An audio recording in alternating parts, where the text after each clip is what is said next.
ruda yacu ni nziza kuko impamvu zose 200 rizakuraho imisoro ku butaka bw'abanyarwanda, ku mazu yose y'abanyarwanda, ku bashoreshwa bato mu Rwanda hose, no ku bana bavutse kwigira ku buntu amashuri abanza n'ayisumbuye, naho kaminuza ikagabanyirizwa bose bakiga.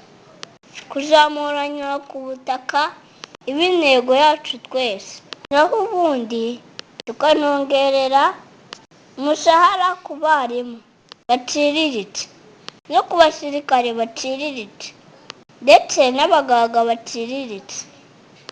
Ikindi ni ugusora ubwezeze miliyoni z'amafaranga y'u Rwanda,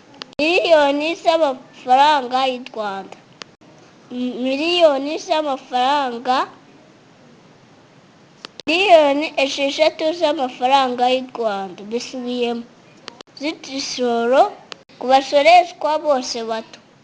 Murakoze kubyakira neza. Amashuri n'amavuriro, amasoko byose agasimbura gereza mu gihugu cyacu cy'u Rwanda. Naho inteko iraje yatera gukemura imanza zose mu ruhame rw'inteko nyarwanda. Gacaca yahozeho gakondo bakare kose abakurambere ba kera. Imana izabidufashemo, ruda izakora umuti. Musaza Barafinda arahari, perezida nyaperezida. Twese turamukunda, twese turamwemera, bose baramukunda, bose baramukunze. Hirya hino ku isi hose Barafinda arazwi, ni umusaza w'ukuri, akora umuti wa bose.